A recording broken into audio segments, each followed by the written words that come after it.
አሰላሙ አለይኩም ወራህመቱላሂ ወበረካቱ። ውድና የተከበራችሁ የፍቅር ጎጆ ቤተሰቦች እንዴት አደራችሁ? እንዴት ዋላችሁ? ሁላችሁንም እንዴት ሰዓት አቆጣጠራችሁ ሰላም ሰላም ብያለሁ። እንዲሁም ክርስቲያን ወገኖቼ እንዴት ናችሁ? ሰላም ናችሁ ወይ? ዛሬ ይዤላችሁ የመጣሁት እንግዲህ ሰብሊና ኤላን ድራማ ነው ማለት ነው። እነሆ እንድትከታተሉ በአክብሮት ጋብዛለሁ። ለዚህ ቻናል አዲስ ከሆናችሁ ሰብስክራይብ በማድረግ ቤተሰብ ይሁኑ። ነባሮች ደግሞ እንደ ወትሮ ላይክ፣ ሼር እያደረጋችሁ እንድታበረታቱኝ በአክብሮት እጠይቃለሁ። ድጋፋችሁ መቼም አይለኝ እያልኩኝ እኔ ወደ ድራማው አመራለሁ ማለት ነው። እንግዲህ ዛሬ በጣም ደስ የሚለው ነገር ቢኖር ማለት ነው ተጆን ጋር ተጣልታ ከእንትና ጋር ከኤላ ጋር ሆናለች ማለት ነው። ሰብሊ እንግዲህ አለምንም ማንገራገርና ዛሬ ልቧን አዳምጣና እውነታውን ተረድታ ለራሷ ማለት ነው አፏ እንጂ ልቧ እንደወደደው ድሮም ታቅ ነበረ። ስለዚህ ዛሬ ደግሞ ምላሷ ልቧን ረድቶት ፍቅሩን ተቀበላ የኤላን ፍቅር ማለት ነው አብረው ለመሆን ወስነዋል ማለት ነው። ምክንያቱም ይሄ ጠብ እንዴት ተፈጠረ ከጆን ጋር ካላችሁ ማለት ነው እንግዲህ በሰማው ሚስጥር መሰረት ከዚህ በፊት እንዳቀረብኩላችሁ የኤላ ሚስጥር አቃለው ባለት መሰረት ማለት ነው ሰብሊን መሲን ማለት ነው። ስለዚህ የመሲ ሚስጥር መቼ ነግሬህ ነው የነገርካት ስትለውም እሱም እኔ ማን ቸርሽሜን እንደምታፈቅረው ስለማቅ ነው ስላት እንዴ የእንዲሱ ነው እንደ ስትለው አዎ እና ሌቱ ነው እኔ እኮ ናታን የምታፈቅረው መስሎህን ነው ብለን ነበር። እኔ ስለ ቲቸር ሽሜ ነበር ሳወራ የነበረው እንጂ ስለዛኛው አይደለም ብሏታል ማለት ነው። ከዛም የተነሳ እንግዲህ እንደመጣህና እንደፈለግሽ ሂጂና ውጣ የምትይኝ ልጅ አይደለሁም። ስለዚህ እባክሽ ሁለት ነገር እንድታደርግልኝ እፈልጋለሁ። ካላደረግሽልኝ ደግሞ ይሄ ሚስጥር አደባባይ አወጣዋለሁ በማለት ያስፈራራታል ማለት ነው። እሱም ምንድነው ስትለው የመጀመሪያው ነገር ሂድና ና የምትይኝ እኔ የረቦትሽ ወይም መቃቃ የምትጫወችበት አሸንጉሊት አይደለሁም። ስለዚህ ሂድም ማለታችም ና ማለትማችም በፈለግኩበት ሰዓት እመጣለሁ፣ በፈለግኩበት ሰዓት ሄዳለሁ ወይ ማለት ነው ማለት ነው። ሁለተኛው ትዕዛዝ ደግሞ እንግዲህ ወደ ቤት ሁሌም የሚሸኛት እንደ ፍቅረኛሞች እሱ ነው። ኬክ የሚጋብዛት የፈለገበት ቦታ ያዘዛትን ሁሉ ታደርጋለች ማለት ነው። ይህም ጆን እንግዲህ እሱን መርጠሻል፣ ስለዚህ ከኔ ጋር ትሆኝም ብሏታል ማለት ነው። ሌላኛውና ትልቁ ጉዳይ ደግሞ ሰብሊ በጣም የተናደደችውና ኤላን ልትመርጥበት የቻለችው ማለት ነው እስከ ዛሬ ናታንን ሲያስቀጠቅጠውና ሲያስደበድበው ማክስ ለብሶ የነበረው እንትና ቀጥሮትና ጆን ቀጥሮት እንደሆነ ታወቀ ማለት ነው። እሱ ነገር በጣም ነው ያንትን ያላት፣ ምክንያቱም ስለ ጆን መልካም ነገር እንጂ መጥፎ ነገር ሰምታ አታውቅም ማለት ነው። ምክንያቱም የሚነገራት የፌመሱ ዝና እንጂ ሌላኛው አይደለም። ምክንያቱም እውነተኛ ማንነቱ እሱ ተደብቆ ስላለ ማለት ነው። ሰብለና እንትና እንግዲህ መሲና ኤላ እንግዲህ በተደጋጋሚ ጊዜ አልሚና ጆን ላንቺ አይሆኑሽም ካሊድን ጨምሮ አስመሳይ ናቸው፣ እውነታውን እንዴት ማየት አይቻልሽም ብለዋታል። እሷ ግን ከነሱን እንዴት ማድረግ እችላለሁ፣ እነሱን በጣም ነው የምወዳቸው፣ በጣም ጓደኞቻቸው ብላለች። በጊዜው ለጆንም ቢሆን ተናድጄበት እንጂ እኔ ያፈቀርኩት ፌመስ ስለሆነ ሳይሆን ስለምወደው እና በጣም ስለማከብረው ነው። እሱም በጣም ነው የሚያፈቅረኝ በዛ የተነሳ እንጂ ስለፍመሰው አይደለም፣ 100,000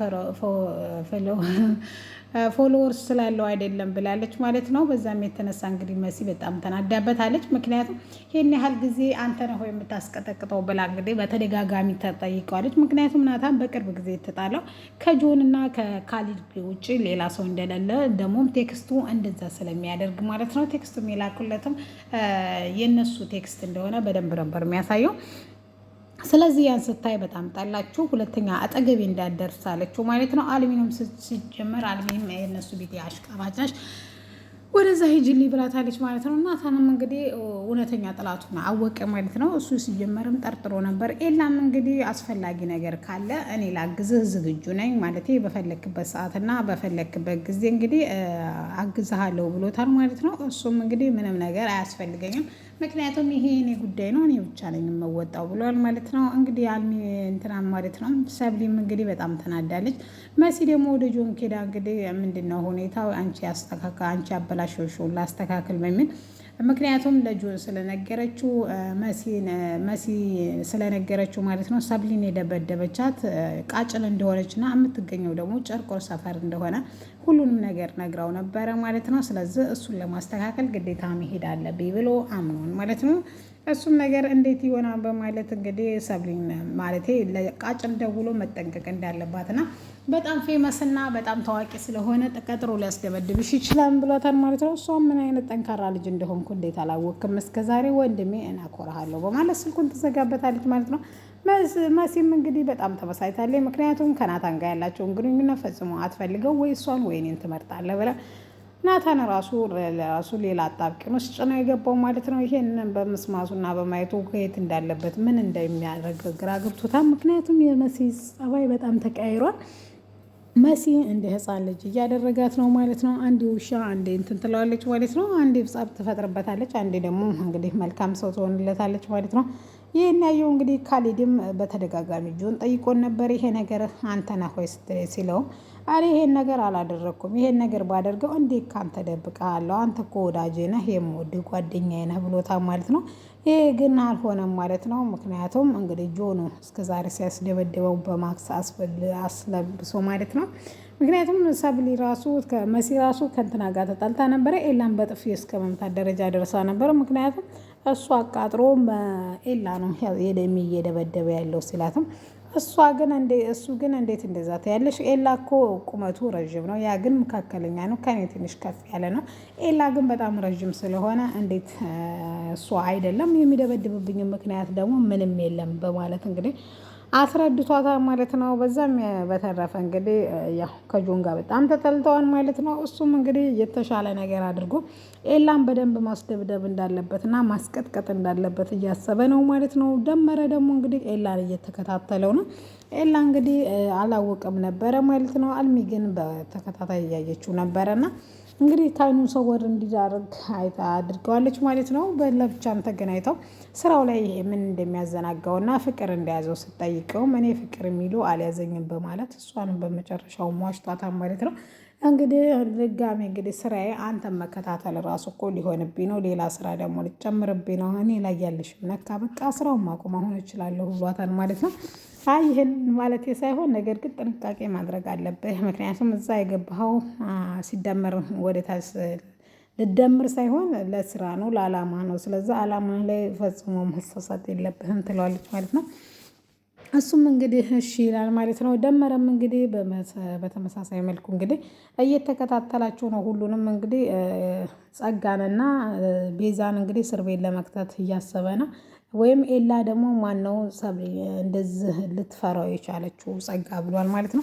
የኤላ ማንነት ሁሉም ነው ሰው አስጨንቆታል ማለት ነው። ነገር ግን እሱ ግን የሚታወቅበት ሰው አይደለም። ምክንያቱም በጣም ተጠንቃቂና ጠርጣሪም ስለሆነ ማለት ነው። ይህን እየሆነ እያለ እንግዲህ ሰብሊ እንግዲህ በጣም ደስተኛና በተለይ ደግሞ ናታንና መሲን በጣም ደስ ብሏቸዋል ማለት ነው። መሲ እንደዚህ በመሆናቸው ማለት እንደዛ አንድ ላይ በመሆናቸው ድሮም ተወጁ ነበረ። ነገር ግን እሱን እየወደድሽው እንዴት ከራስሽ ጋር ተጣልተሽ ትኖሪያለሽ? ልብሽን አዳምጪው ብላ ትላለች። ከዚህም በፊት በተደጋጋሚ ልቧን እንግዲህ አዳምጣ ፍቅሯን አንተን ብላለች። በጣም እየተያዩና በፍቅር አይን ሁለቱም እየተያዩ ነበረ ማለት ነው። ሁለቱም በጣም ደስተኛ ናቸው። አፋቸው መናገር አቅቷቸው አይኖቻቸው ለየብቻቸው እያወሩ ነበር ተግባብተው ማለት ነው። በጣም ደስ የሚልና እንትን የሚለው ማለት ነው። እንግዲህ ጥምቀትን በዓል አስመስለው እንግዲህ ለሰብሊ ማለት ነው ሎሚ ተወርውሮላታ ማለት ነው። መሲ ግን እንዴት አድርጎ ፍቅሯ እንደምትገልጽለት ግራ ገብቷታ ማለት ነው። ሲያቅፋትም እኔ እኮ በጣም ነው የምወድሽ የኔ ውድ ጓደኛ፣ የኔ ውድ እህት ሲላት እኔ ደግሞ በጣም ነው የማፈቅርህ የኔ ውድ ፍቅር ትለዋለች ማለት ነው። ነገር ግን ይሄን አንደበት አድርጌ አሁን ባውጥቼ ብነግርህ ትተኸኝ ትሄዳለህ ናታን፣ ምን ላድርግ እያለች ነው ማለት ነው። እንግዲህ እያለ ማለት ነው። ናታንም እንግዲህ ጄሪ እንትና በጣም ተበሳጭተዋል ማለት ነው። ኤላ እንግዲህ በዚሁ በድሉ ይቀጥላል ብዬ አስባለሁ። ነገር ግን ያው ለማስቀጥቀጥ ደፋ ቀና እያለ ነው። እንግዲህ ሊያስደበድበው ነው ማለት ነው። በቀጠሮ ላይ ሉሉ ዱርዮችንም እንግዲህ ከእንትና ጋር ሆኖ አናግሯን ማለት ነው። ከማን ጋር ብትሉኝም እንግዲህ ጸጋንም ጠርቶ ማለት ነው። ደህና ዱርዮች ቀጥሮ እንድታስደበድብለት አናግረዋለች። ከእሱ ጋር ግን ጨዋታ ቢቀርብ ብላለች። ነገር ግን የፈለገችውን ነገር ገንዘብ እንደሚከፍላት ሲነግራት ያው ጸጋና ገንዘብ የተገናኙበት አጋጣሚ እንትን ቢሆንም ነገር ግን እሺ ብላለች ማለት ነው።